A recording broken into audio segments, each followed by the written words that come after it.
ಬಂದುಬಿಟ್ಟು ಟ್ಯೂಸ್ಡೇ ವ್ಲಾಗ್ನ ಹಾಕ್ತಿದ್ದೀನಿ ಫ್ರೆಂಡ್ಸ್. ಆ್ಯಕ್ಚುಲಿ ಬೆಳಗ್ಗೆನೇ ರೊಟ್ಟಿ ಮಾಡೋದು ಇಟ್ಕೊಂಡಿದ್ದೆ, ಯಾಕಂದರೆ ಮಧ್ಯಾಹ್ನ ನನಗೆ ಬೇರೆ ಕೆಲಸ ಇತ್ತು, ಕಿಟ್ಟಿಗೆ ಹೋಗಬೇಕಾಗಿತ್ತು. ಹಾಗಾಗಿ ಅಡುಗೆ ಮಾಡಿಬಿಟ್ರೆ ಟೆನ್ಷನ್ ಇರಲ್ಲ ಅಂದ್ಬಿಟ್ಟು ಜೋಳದ ರೊಟ್ಟಿ ಮಾಡಿಬಿಟ್ಟು ಬೆಂಡಿ ಪಲ್ಯ ಮಾಡಿದೆ. ಹಾಗೆ ದಹಿ ವಡೆ ಮಾಡಿ ರೈಸ್ ಮಾಡ್ಕೊಂಡ್ಬಿಟ್ಟಿದ್ದೀನಿ. ಮಕ್ಕಳು ಮನೇಲಿರೋದ್ರಿಂದ ಬೆಳಗ್ಗೆ ಅವಲಕ್ಕಿ ಮಾಡಿದ್ದೆ ಫ್ರೆಂಡ್ಸ್, ಅವಲಕ್ಕಿ ತಿನ್ಕೊಂಡ್ವಿ ಲೈಟಾಗಿ. ಅದರ ನಂತರ ಅಡುಗೆ ಮಾಡಿಬಿಡೋಣ, ಲೇಟ್ ಆಗಿಬಿಡುತ್ತೆ ಹೋಗೋಕ್ಕೆ ಅಂದ್ಬಿಟ್ಟು ನಾನು ರೆಡಿ ಮಾಡ್ಕೊತಾ ಇದ್ದೀನಿ. Hi friends, welcome back to my channel. ಎಲ್ಲರೂ ಹೇಗಿದ್ದೀರಾ? ಚೆನ್ನಾಗಿದ್ದೀರಾ? ನಾನು ಚೆನ್ನಾಗಿದ್ದೀನಿ ಫ್ರೆಂಡ್ಸ್. ಇಲ್ಲಿ ನಾನು ದಹಿ ವಡೆ ಮಾಡೋದನ್ನ ರೆಸಿಪಿ ಶೇರ್ ಮಾಡ್ಕೊಳ್ತೀನಿ ಫ್ರೆಂಡ್ಸ್, ನೋಡ್ಕೊಂಡು ಬರೋಣ ಬನ್ನಿ.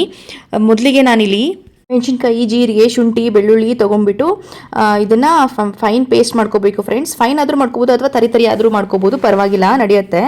ನಾನಿಲ್ಲಿ 6 ಮೆಣಸಿನ್ಕಾಯಿ ತೊಗೊಂಡಿದ್ದೀನಿ ಫ್ರೆಂಡ್ಸ್. ನಮ್ಮ ಮನೇಲಿ ಖಾರ ಸ್ವಲ್ಪ ಜಾಸ್ತಿನೇ ಹೋಗುತ್ತೆ, ಹಾಗಾಗಿ ನಮ್ಮ ಮನೆಯವ್ರಿಗೆ ಖಾರ ಇಷ್ಟ, ಅದಕ್ಕೆ ಖಾರ ಸ್ವಲ್ಪ ಜಾಸ್ತಿನೇ ಹಾಕಿರ್ತೀನಿ. ಮನೇಲಿ ಹೇಗೆ ಅಂದರೆ ಆ ಥರ ಮಾಡ್ಕೋಬೋದು. ಕಮ್ಮಿ ತಿನ್ನೋರಿದ್ರೆ ಕಮ್ಮಿ ಮೆಣಸಿನ್ಕಾಯಿ ಹಾಕ್ಕೊಂಡ್ರೆ ನಡೆಯುತ್ತೆ. ಇದು ಆಪ್ಷನಲ್ ಫ್ರೆಂಡ್ಸ್, ಬೆಳ್ಳುಳ್ಳಿ ಹಾಕೊಳ್ಬೋದು ಅಥವಾ ಬಿಡ್ಬೋದು. ಕೆಂಪು ಖಾರದಿಂದನೂ ಮಾಡ್ತಾರೆ, ಬಟ್ ಹಸಿ ಖಾರದ ಮೆಣಸಿನ್ಕಾಯಿದ ಟೇಸ್ಟೇ ಚೆನ್ನಾಗಿ ಕೊಡುತ್ತೆ ಫ್ರೆಂಡ್ಸ್, ಅದಕ್ಕೋಸ್ಕರ ನಾನು ಅದನ್ನೇ ಹಾಕೊಳ್ಳೋದು. ನೆಕ್ಸ್ಟ್ ನಾನಿಲ್ಲಿ ಒಂದು ಬೌಲ್ ತೊಗೊಂಡಿದ್ದೀನಿ, ಅದಕ್ಕೆ 1 ಕಪ್ಪು ಕಡಲೆ ಹಿಟ್ಟು ಹಾಕ್ಕೊಂಡು ರುಚಿಗೆ ತಕ್ಕಷ್ಟು ಉಪ್ಪು ಹಾಕ್ಕೊಬೇಕು. ಚಿಟಿಗೆ ಸೋಡಾ ಅಂದರೆ ತಿನ್ನೋ ಸೋಡಾ ಹಾಕ್ಕೊಂಡ್ಬಿಟ್ಟು, ಅಜ್ವೈನ್ ಅಥವಾ ಓಂ ಕಾಳು ಅಂತಾರೆ, ಇದನ್ನು ಕೈಯಲ್ಲೇ ಕ್ರಷ್ ಮಾಡಿಬಿಟ್ಟು ಹಾಕಬೇಕಾಗತ್ತೆ. ಬಜ್ಜಿ ಕನ್ಸಿಸ್ಟೆನ್ಸಿಗೆ ಇದನ್ನು ನೀರು ಹಾಕಿಬಿಟ್ಟು ಚೆನ್ನಾಗಿ ಬೀಟ್ ಮಾಡ್ಕೊಬೇಕು ಫ್ರೆಂಡ್ಸ್. ನಾನು 1 ಕಪ್ ಮೆಷರ್ಮೆಂಟ್ ಹಾಕೊಂಡಿದ್ದೀನಲ್ಲ ಫ್ರೆಂಡ್ಸ್, ಸೊ ಅದಕ್ಕೆ ಒಂದು 15ರಿಂದ 20 ವಡೆ ಆಗುತ್ತೆ. ಜಾಸ್ತಿ ಕ್ವಾಂಟಿಟಿನಲ್ಲಿ ಮಾಡ್ಕೊಬೇಕಾಗಿದ್ರೆ ಇನ್ನೂ ಸ್ವಲ್ಪ ಹಿಟ್ಟನ್ನ ಆ್ಯಡ್ ಮಾಡ್ಕೋಬೇಕು, ಸೊ ಆವಾಗ ಸರಿಯಾಗಿ ಬರುತ್ತೆ.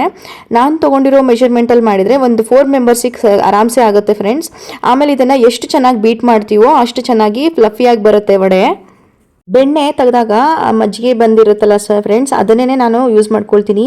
ಒಂದೊಂದು ಸತಿ ಏನಾಗುತ್ತೆ ಅಂದರೆ ಮಜ್ಜಿಗೆ ಕಹಿ ಬಂದಿರುತ್ತೆ, ಕೆಲವೊಂದು ಸರಿ ಬಂದಿರಲ್ಲ, ಸೊ ಆವಾಗ ಯೂಸ್ ಮಾಡ್ಕೊಳ್ತೀನಿ. ವೀಕ್ಲಿ ತೆಗೆದ್ರೆ ಚೆನ್ನಾಗಿರುತ್ತೆ ಫ್ರೆಂಡ್ಸ್ ಮಜ್ಜಿಗೆ. ನಾನಿಲ್ಲಿ ಇದನ್ನು ಸ್ವಲ್ಪ ಹೊತ್ತು ರೆಸ್ಟ್ ಮಾಡೋಕೆ ಬಿಡ್ತೀನಿ, ನಂತರ ಅದನ್ನು ನೋಡ್ಕೊಳ್ಳೋಣ. ಇವಾಗ ನಾನಿಲ್ಲಿ ಮಜ್ಜಿಗೆಗೆ ಏನೇನೆಲ್ಲ ಹಾಕಬೇಕು ಅನ್ನೋದನ್ನ ನೋಡ್ಕೊಂಬರೋಣ ಫ್ರೆಂಡ್ಸ್. ಬನ್ನಿ ತೋರಿಸ್ತೀನಿ ಏನೇನೆಲ್ಲ ಹಾಕಬೇಕು ಅಂದ್ಬಿಟ್ಟು.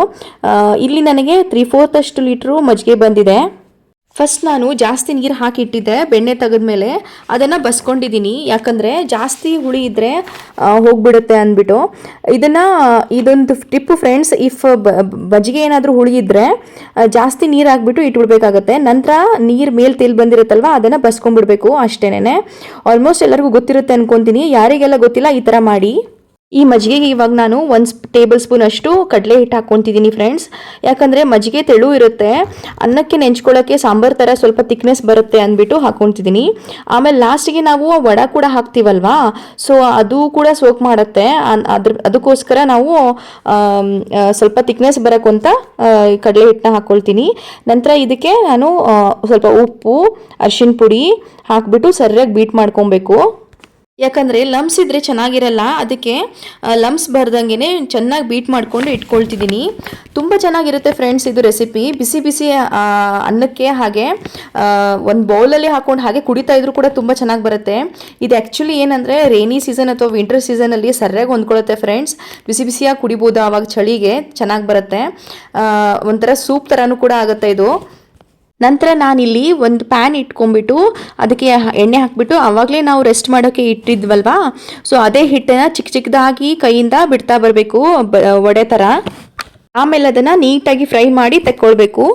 ಇವಾಗ ಅದೇ ಪ್ಯಾನ್ನಲ್ಲಿರೋ ಆಯಿಲ್ನ ತೆಗೆದು ಒಂದು ಟೀ ಸ್ಪೂನ್ ಅಷ್ಟು ಆಯಿಲ್ ಉಳಿಸಿದ್ದೀನಿ ಫ್ರೆಂಡ್ಸ್. ಇದಕ್ಕೆ ಸಾಸಿವೆ, ಕರಿಬೇವು ಹಾಕಿಬಿಟ್ಟಿದ್ದೀನಿ. ನಂತರ ರುಬ್ಕೊಂಡಿರುವಂಥ ಹಸಿ ಮೆಣಸಿನ್ಕಾಯಿ ಪೇಸ್ಟ್ ಏನಿತ್ತಲ್ವಾ ಅದನ್ನು ಹಾಕಿದ್ದೀನಿ. ಇದನ್ನು ಚೆನ್ನಾಗಿ ಹುರ್ಕೊಬೇಕಾಗತ್ತೆ, ಅಂದರೆ ಫ್ರೈ ಮಾಡ್ಕೊಬೇಕು, ಯಾಕಂದರೆ ಹಸೆ ವಾಸನೆ ಇರಬಾರ್ದು. ಹಸೆ ವಾಸನೆ ಹೋಗೋ ತನಕ ನೀಟಾಗಿ ಫ್ರೈ ಮಾಡ್ಕೊಬೇಕು. ನಂತರ ರೆಡಿ ಮಾಡ್ಕೊಂಡಿರುವಂಥ ಮಜ್ಜಿಗೆನ ಇದಕ್ಕೆ ಹಾಕಬೇಕಾಗತ್ತೆ. ಹಾಕ್ಬಿಟ್ಟು ಚೆನ್ನಾಗಿ ಇದನ್ನು ಬಾಯ್ಲ್ ಮಾಡ್ಕೊಬೇಕು. ಸ್ವಲ್ಪ ಸ್ಟಾರ್ಟಿಂಗ್ ಇದನ್ನು ಹೀಗೆ ಈ ಥರ ಕೈಯಾಡಿಸ್ತಾ ಇರಬೇಕಾಗತ್ತೆ, ಯಾಕಂದರೆ ಕಡಲೆ ಹಿಟ್ಟು ಹಾಕಿರೋದ್ರಿಂದ ಲಮ್ಸ್ ಅಂದರೆ ಗಂಟುಗಳು ಬರಬಾರ್ದು ಅಂದ್ಬಿಟ್ಟು ಚೆನ್ನಾಗಿ ಕುದಿಸ್ಕೊಬೇಕಾಗತ್ತೆ, ಅದಕ್ಕೋಸ್ಕರ ಕೈಯಾಡಿಸ್ಬೇಕು ಅಷ್ಟೇ. ಆಮೇಲೆ ಮಾಡ್ಕೊಂಡಿರುವಂಥ ವಡೆಗಳೇನಿರುತ್ತಲ್ಲ ಅದನ್ನೆಲ್ಲ ಇದಕ್ಕೆ ಹಾಕಿಬಿಟ್ಟು ಅದು ಸ್ವಲ್ಪ ಹೊತ್ತು ರೆಸ್ಟ್ ಮಾಡಬೇಕು, ಯಾಕಂದರೆ ನೀಟಾಗಿ ಹೀರ್ಕೊಳ್ಳುತ್ತೆ. ಮಜ್ಜಿಗೆ, ಖಾರ, ಉಪ್ಪು, ಹುಳಿ ಎಲ್ಲ ಚೆನ್ನಾಗಿ ನೀಟಾಗಿ ಹೀರ್ಕೊಳ್ಳುತ್ತೆ, ಅದಕ್ಕೋಸ್ಕರ. ಆಮೇಲೆ ನಾನು ಸ್ವಲ್ಪ ಬಟ್ಟೆಗಳೆಲ್ಲ ಇತ್ತು ಫ್ರೆಂಡ್ಸ್, ಅದಕ್ಕೆ ಒಣಗಾಕ್ತಾ ಇದ್ದೆ. ಒಣಗಾಕ್ಬಿಟ್ಟು ಊಟದ ಟೈಮ್ ಆಗಿತ್ತು, ಸೊ ನಾನು ಮನೆಯವರು ಕೂಡ ಬಂದಿದ್ರು, ಅವ್ರಿಗೂ ಕೂಡ ಊಟಕ್ಕೆಲ್ಲ ಕೊಟ್ಬಿಟ್ಟು ನಾನು ಊಟ ಮಾಡಿಕೊಂಡೆ. ಯಾಕಂದರೆ ಮಧ್ಯಾಹ್ನ 1 ಗಂಟೆ 1:30ಗೆಲ್ಲ ನಾವು ಹೋಗಬೇಕಾಗಿತ್ತು ಕಿಟ್ಟಿಗೆ, ಅದಕ್ಕೋಸ್ಕರ ನಾನು ಕೂಡ ಊಟ ಮಾಡ್ಕೊಂಡ್ಬಿಟ್ಟು ರೆಡಿ ಆದೆ ಫ್ರೆಂಡ್ಸ್. ನೆಕ್ಸ್ಟ್ ನಾನು ಸಿಗ್ತೀನಿ ಕಿಟ್ಟಿ ಪಾರ್ಟಿನಲ್ಲಿ ನೋಡಿ.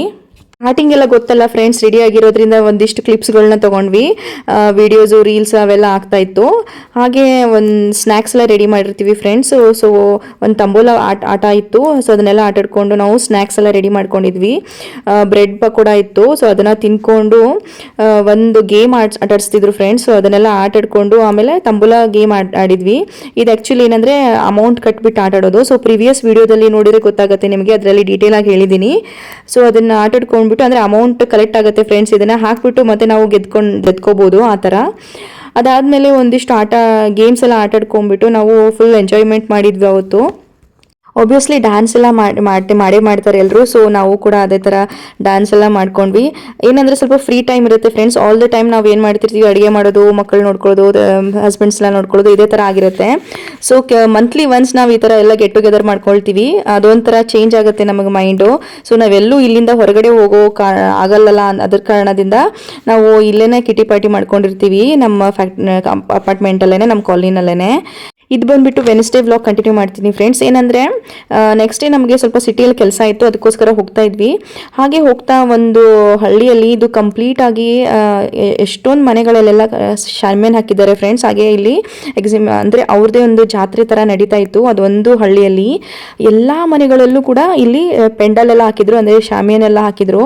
58 ಇಯರ್ಸಿಗೆ ಒಂದ್ಸತಿ ಇಲ್ಲಿ ಫಂಕ್ಷನ್ ಆಗುತ್ತೆ ಅಂದ್ಬಿಟ್ಟು, ಅಂದರೆ ಲಕ್ಷ್ಮೀ ಪೂಜೆ ಮಾಡ್ತಾರೆ ಟೆಂಪಲಲ್ಲಿ. ಸೊ ಅದಕ್ಕೋಸ್ಕರ ಕಂಪ್ಲೀಟಾಗಿ ಅವರು ಮನೆಗಳೆಲ್ಲ ಶಾಮಿಯಾನ ಹಾಕ್ಬಿಟ್ಟು ಬಂಧುಗಳನ್ನೆಲ್ಲ ಕರೆದ್ಬಿಟ್ಟು ಊಟ ಎಲ್ಲ ಇಡಿಸ್ತಾರೆ. ತುಂಬ ಚೆನ್ನಾಗಿತ್ತು ನೋಡೋಕ್ಕೆ. ಎಲ್ಲ ಮನೆಗಳಲ್ಲೂ ಕೂಡ ಈ ಥರ ಹಾಕಿದ್ರು ಫ್ರೆಂಡ್ಸ್. ಅದನ್ನೇ ಒಂದು ಕ್ಲಿಪ್ಪಿಂಗ್ ತೊಗೊಂಡೆ. ನೆಕ್ಸ್ಟ್ ನಾನು ಎಲ್ಲಿ ಹೋಗಿದ್ದೆ ಏನು ಅಂತ ಇನ್ನೊಂದು ವಿಡಿಯೋದಲ್ಲಿ ಹಾಕ್ತೀನಿ ಫ್ರೆಂಡ್ಸ್. ಇದು ನೋಡಿ ಅರಿಶಿನ ಎಲ್ಲ ಆಡಿದ್ದಾರೆ, ಅಂದರೆ ಹೋಲಿ ಥರ ಆಡಿದ್ದಾರೆ ಫ್ರೆಂಡ್ಸ್. ಅದನ್ನೇ ತೋರಿಸ್ತಾ ಇದ್ದೀನಿ ನಾನು. ಸಿಗ್ತೀನಿ ಫ್ರೆಂಡ್ಸ್ ನೆಕ್ಸ್ಟ್ ವಿಡಿಯೋದಲ್ಲಿ. ಅಲ್ಲಿ ತನಕ ಎಲ್ಲರೂ ಚೆನ್ನಾಗಿರಿ, ಖುಷಿಯಾಗಿರಿ. ಯಾರೆಲ್ಲ ಸಬ್ಸ್ಕ್ರೈಬ್ ಮಾಡ್ದೇನೆ ನನ್ನ ಚಾನಲ್ನ ನೋಡ್ತಿದ್ದೀರಾ, ಪ್ಲೀಸ್ ಸಬ್ಸ್ಕ್ರೈಬ್ ಮಾಡ್ಕೊಂಡು ನೋಡಿ ಅಂತ ಹೇಳ್ತಾ, ಇಷ್ಟ ಆದರೆ ಲೈಕ್ ಮಾಡಿ ಫ್ರೆಂಡ್ಸ್. ಹಾಗೆ ಆಲ್ ಬಟನ್ನ ಪ್ರೆಸ್ ಮಾಡಿ. ಎಂಡ್ ತನಕ ಯಾರೆಲ್ಲ ನೋಡಿದ್ದೀರಾ friends, thank you for watching ಅಂತ ಹೇಳ್ತಾ ಸಿಗ್ತೀನಿ ನೆಕ್ಸ್ಟ್ ವಿಡಿಯೋದಲ್ಲಿ. ಅಲ್ಲಿ ತನಕ ಬಾಯ್.